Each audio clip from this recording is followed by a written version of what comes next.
All right, friends, it's T, and I'm back with a new video, man. And it's on, again, JasonBlaha. Man, I'm going to have to, I don't know. He's not bringing in the numbers, dude. I'm going to have to do some bigger YouTubers. But, all right, I'm going to do this video anyways. Progressive overload, whatever. On the gym, lifting, recruiting, fitness, fitness slave himself, lifting slave.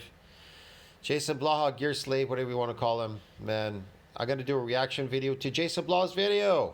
JasonBlaha says progressive overload is the key to muscle growth. It is not the key to muscle growth, because he's going to admit in this video that it's noob gains is muscle growth.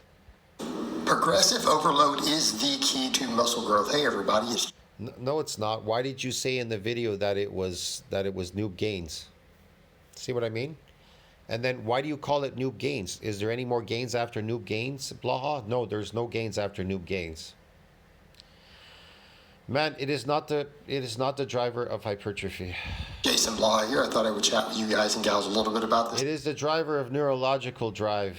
Today, this is one of these topics that when people bring it up, they're like, well, what's the Well, what I mean is once you're adapted to, look, once your muscles adapt to the damage, then it takes on another shift. Now, one of the shifts is sarcoplasmic hypertrophy when you're eating carbohydrates. You are now an endurance athlete because you're coming in often. That's a given. You guys are coming in often. Number two, you're adapting to lifting the weights. That's neurological. That's androgen receptor, neurological motor units. driver of growth? Is it volume? Is it progress? Is it just putting more weight on the bar? And the answer to that is the thing that I will point out, irrespective of how much volume you're doing, irrespective of whatever factors are going on, progressive over... The driver of hypertrophy is myonuclei. That is the driver of hypertrophy. And protein synthesis needs to exceed that breakdown to see that mass on that myofibrillar when you get them. Load and progressive tension will always really be the driver of hypertrophy. And we can say that... It's not. The driver of hypertrophy means something's getting bigger.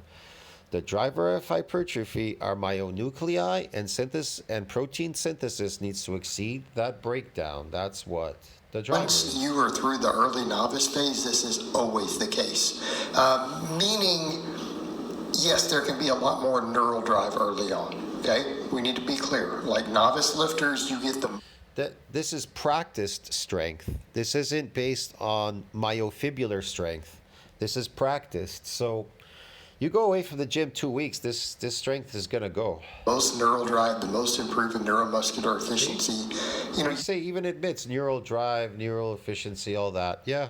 Usually in the first few weeks that you are lifting that you're going to get for the rest of your life. Yeah. Okay? Yeah, it's a big factor there.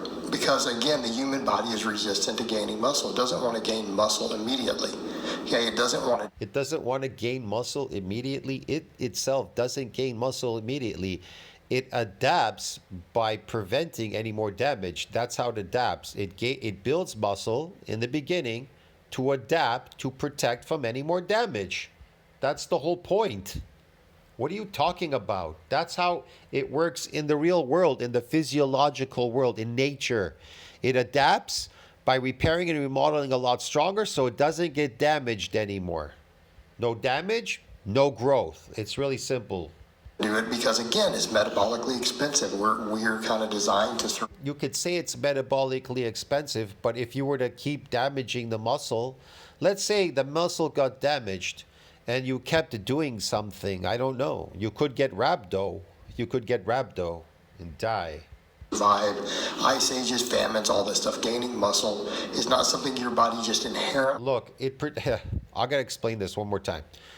So let's say you got damaged. You got these micro injuries in the fibers. Let's say you just forego all this pain that you're going through, the stiffness, range of motion. You go to the gym and you lift. Okay, what is that thing called the repeated bout effect phenomenon? It shifts. They say it shifts into type 1. You could still go lift in the gym even if you are damaged. Not all muscle fibers are micro-injured. You're not an invalid. So you can technically go back in the gym and lift. And most likely your lifting would be no more than an hour or so or whatever. You probably go in there, hang out, talk with your friends, and you probably complain about being sore from this DOMS, and you're lifting. Now you're lifting in the gym. Okay, you're lifting. But guess what? It's protected now from any more damage. Like, it doesn't just keep damaging every time you come in the gym. You understand me? And anyways, even by the end of the week, it will repair and remodel itself a lot stronger. But here's another problem. You'll get crazy people like CrossFitters. They try to push the envelope. They go and they lift for 6 hours straight. They do crazy exercises for 6 hours. And then they end up with a disease called rhabdo. So proteins now are breaking down and they're not building up. They're breaking down instead of building up. And then they have to be induced in a coma. You understand me? Yeah, It wants to do immediately.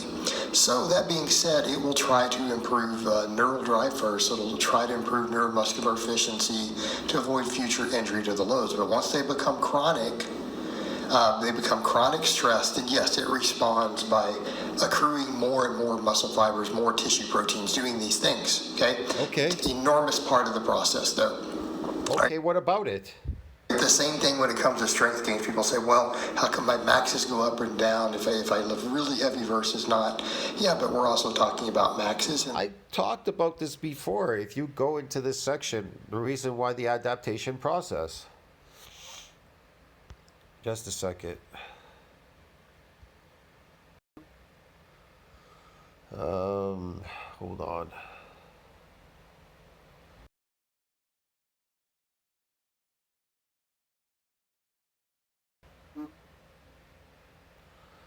So exercise, you can see this whole section here about exercise-induced muscle damage and the adaptation process. So here we go, look. What do they tell you here? Novel unaccustomed exercise has been shown to result in temporary repairable skeletal muscle damage. Yeah, that's what it does. And then how does it adapt? It's really easy. These generated fibers, along with adaptations in the connective tissue, may provide greater resistance to further assault. That's the whole point, not to get damaged anymore. There's a thing here, they even say, explain the repeated bout or rapid training effect. Several hypotheses have been presented to explain the repeated bout effect phenomena. I don't know if they're talking about it up here. Results in an adaptation. Physical conditioning results in an adaptation such that all indicators of damage are reduced following repeated bouts of exercise. Do you understand me? Physical conditioning results in an adaptation such that all indicators of damage are reduced following repeated bouts of exercise. There's no more damage. If there's no damage, then there's no growth. It's really simple. It's resistant. It's resistant from these things. Here's another one. Exercise-induced muscle damage repaired rapid adaptation. They tell you. Resistant to what? It says here, the muscle adapts to exercise.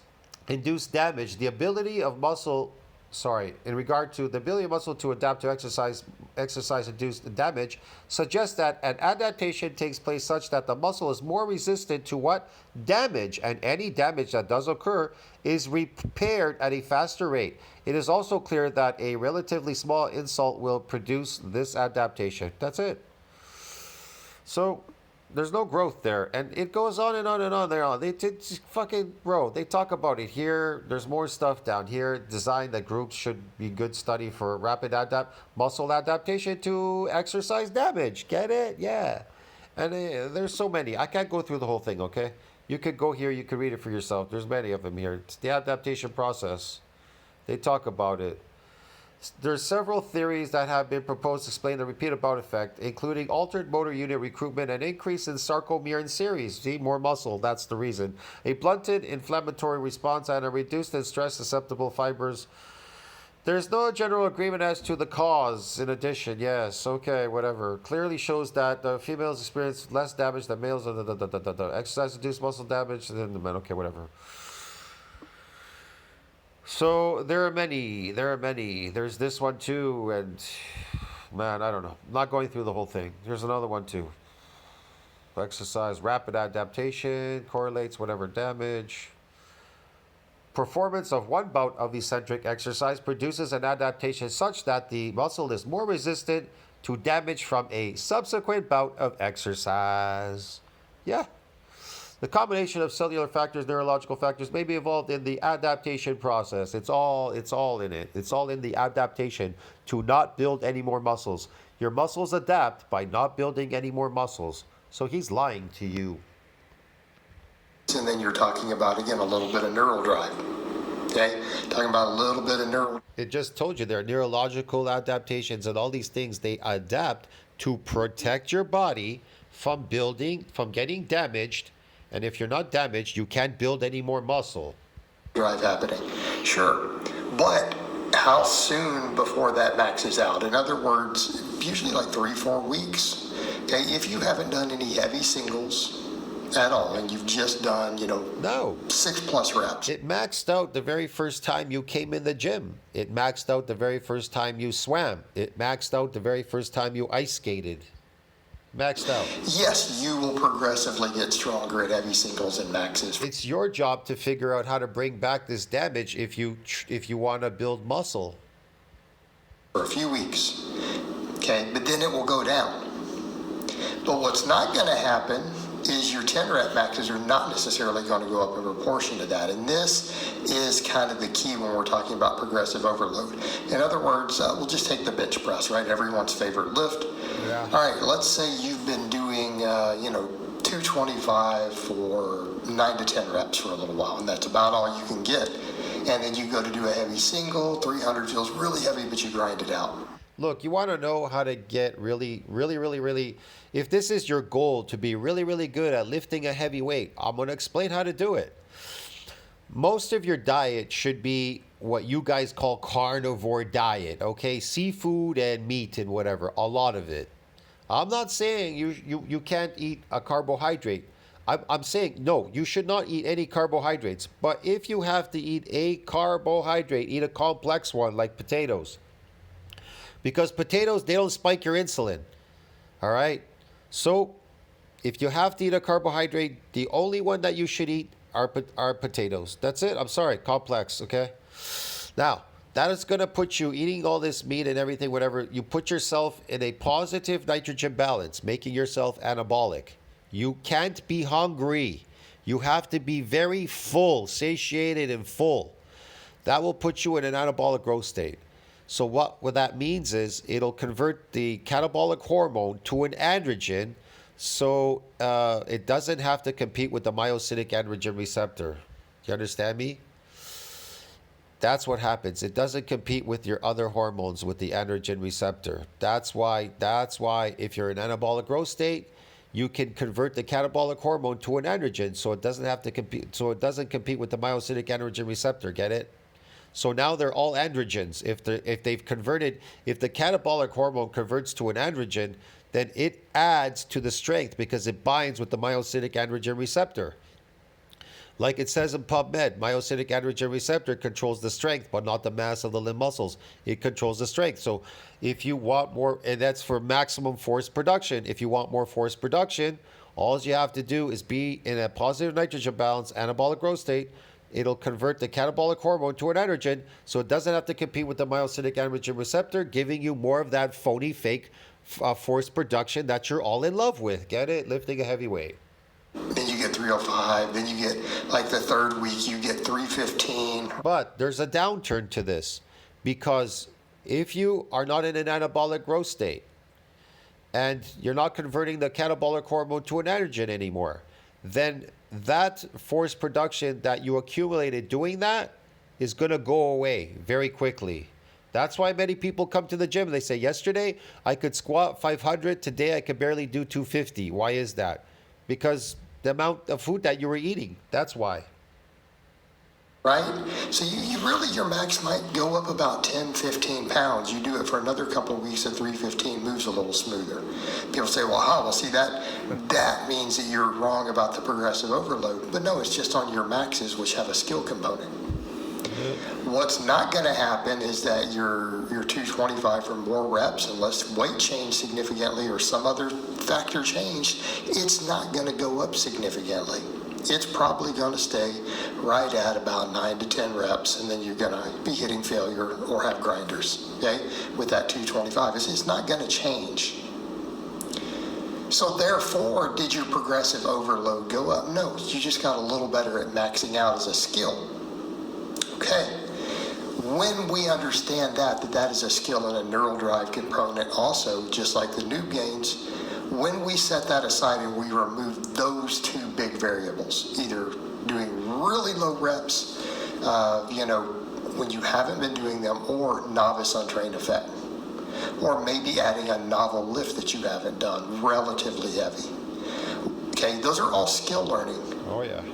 All right, when we are done with any of those, these are all skill learning. You're learning skills. I've seen dancers. I've seen gymnastics people. They're learning skills. Yeah, they're learning skills. How are you learning how to build muscle though? Are you learning how to build muscle or learn how to grow permanent muscle and permanent strength? No. Is he teaching you that? It comes down to progressive overload. And if you are... Well, I have a question for you. How do you get over myonuclear domain size limits so we can build more gains? Like you said, they're noob gains. We want to get over the noob gains. How do we do it, Blaha? In progress, that means examples. You can do more reps with the 225, okay? Let's say you get to where you can do 11 reps. All right, that's progressive overload. Oh, really? That's progressive overload? Oh, okay. You've only been able to squeeze out 9 to 10, then all of a sudden, with the same form, same tempo, same range of motion, able to get 11. That's progressive overload. Or you add 230 to the bar and you get 9. Say you've been doing 9 to 10. How's that working for Blaha? I like this one. It's a funny picture. You've gone up 5 pounds. So what if you go up 2.5 pounds and you're still getting the same reps, right? You go 225 to 227 and a half, the microplates. That is progressive overload. Oh. All right, that is probably causing more muscle growth, or it's signs that you have gained muscle. Okay? Oh, okay. All right, so this is what we are talking about. Progressive overload, but it also means more progressive tension on the muscle. And in other words, was the tempo relatively similar? Yes. Was the range of motion the same? That's a big one. And especially when we're talking about the bottom. We don't care about tops of lifts on that so much, right? Why? Because we're usually stronger. Most free weight exercises. Oh man, I just saw this video. This guy they were talking about oats. I like the doctor. He's like, yeah, that's slave food. Oats was for poor people that couldn't afford to eat. They fed them oats. Man, oats is disgusting, bro. Destroys you. Raises insulin. Fuck it, man. It's garbage. Give you diabetes. He's an oats eater, isn't he? I don't know. We don't have this. Oats are for horses. I mean, hell. Until we learn how to process oats, I mean, you can't really eat them, man. It's just garbage. And progressive tension, like the tension is not as extreme at the muscular level as they are into the lengthen and stretch positions. Okay, so it's just like this lifting. I use food to create my body. I don't need to do lifts. Skipping up there, probably not as significant. I mean, it may be significant, but maybe less so. But those lengthened positions, again, as long as there's tension in them, there can be exercises where the tension is unloaded just due to the nature of the movement, but usually not. Okay? Sure, so, yeah. I mean, if we're talking about a pull-up, a squat, a bench press, that bottom is usually going to have the most mechanical tension on the muscle. Well, that's what we're talking about. We're talking about increasing mechanical tension. Increasing mechanical tension, yes, mechanical tension. Like, you're going to increase mechanical tension that's what helps with getting muscle damage, mechanical tension, but not if it's adapted. Not if it's adapted, there won't be any more damage. On individual muscles, and specifically on individual muscle fibers. Did you know that the damage is what activates the satellite cell? And then that damage causes the satellite cell to proliferate, differentiate into myoblasts and a bunch of things, and donate its nuclei. Yeah, to donate, it gets it to donate its nuclei there. During what? When there's real damage there to repair and remodel it bigger and stronger so that it's resistant from further assaults again. You understand me?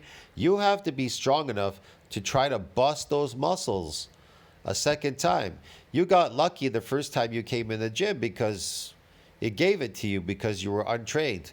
And now that you're trained lifter coming in the gym, you need to figure out how to bring back that damage to bring back that myofibrillar growth. But all of you are too weak to damage those muscle fibers to bring back that growth.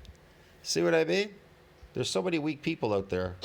Hey, that also occurs with reps, and that's what people don't get. They're like, well, wait a minute, how does the more reps? Because it means that more total muscle fibers probably got hit with that tension.